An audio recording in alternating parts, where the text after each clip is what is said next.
दिलगिरी व्यक्त करतो. आता काय करू, दिलगिरी व्यक्त करतो. आता काय करू, दिलगिरी व्यक्त करतो. 2 मिनिटात काही दिलगिरी व्यक्त करता एवढं सांगताय की आपण का तुमच्यासाठी लावलेलं आहे. नाही नाही काय करू, आम्हीच काही करतो, काही करतो. साहेब असं बोललं दिलगिरी नाही. व्यक्त करतो. आता काय करू, दिलगिरी व्यक्त करतो. दिलगिरी करतो. 2 मिनिटात काही दिलगिरी व्यक्त करता एवढं सांगताय की आपण का तुमच्यासाठी लावलेलं आहे. हेच झालं की पंखा तुमच्यासाठी लावलाय. गाड्यात जाऊ देत नाही, पाच गाड्या लावतात. हे मंत्री महोदय पंखा त्यांच्यासाठी लावलेला आहे. आणि दादा जनतेसाठी नाही, जनतेसाठी गाड्या लावतात, पाच गाड्या लावतात अशा. हो ना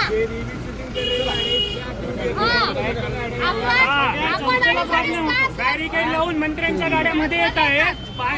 जनतेच्या गाड्या बाहेर आहेत. कुत्र्यासारखे दाखवतात. व्यवस्थेची आमची कंप्लेंट आहे तेवढी. हो मॅडम, चालेल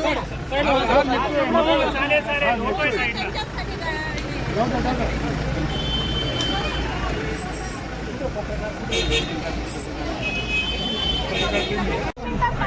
म्हणजे तुम्ही एवढं सांगताय की आपण का तुमच्यासाठी लावलेला आहे.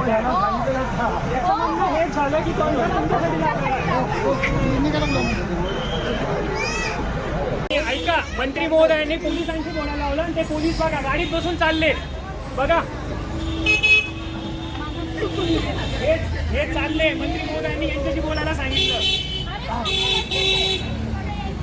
पोरगा आमच्या हातून पडलं का म्हणे अजून असं म्हणते. कुठून आलाय ते नाव काय तुमचं? जळगाव जिल्ह्यातून आले. जिल्ह्यातले. काय झाली घटना नक्की नीट सांगा. अशी झाली आमच्या बॅरिकेडच्या इथं पडली. आम्ही काय कोणाची चूक नव्हती, ती खेळत होती, तिची पडली तर आम्ही 2 मिनिटं म्हटलं फॅन खाली नेऊ. तिथं पोलीस होते, त्यांनी लगेच सांगितलं बाहेर जा म्हणे, साहेब आलेले, कोणीतरी मंत्री होते. बाहेर आलो तर त्यांचे मंत्री आले, कंप्लेंट करू म्हटलं तर त्यांनी सरळ सांगितलं आम्ही दिलगिरी व्यक्त करतो, आमच्या पोलिसांशी बोलून घ्या. ते पोलीस त्यांच्या गाडीत बसून निघून गेले.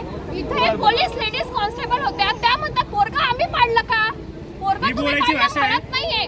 पण 2 मिनिटं माणूस इथं राहतात, फक्त हवा. हे फॅन कोणासाठी लावले? कोण मंत्री महोदय होते? आम्हाला नाही माहिती कोण मंत्री असतील काय ते. आम्ही कधी टीव्हीवर बघितलं. त्यांच्या गाडीचा नंबर MH09 होता. आम्ही त्यांना ओळखतो, ते हसन मुसरी साहेब होते.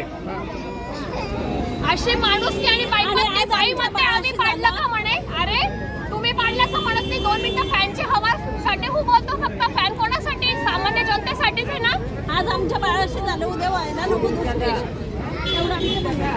तिच्या धक्क्यामुळे आमची लहान मुलगी पडली. पहिल्यापासून तुमचं नाव सांगा, कुठून आलायत, कुठून सांगा. माझं नाव रोहन पाटील आहे. आम्ही जळगाव जिल्ह्यातले. माझी भाची, जिला एका महिलेचा धक्का लागून ती पडली, तिला डोक्याला लागलं.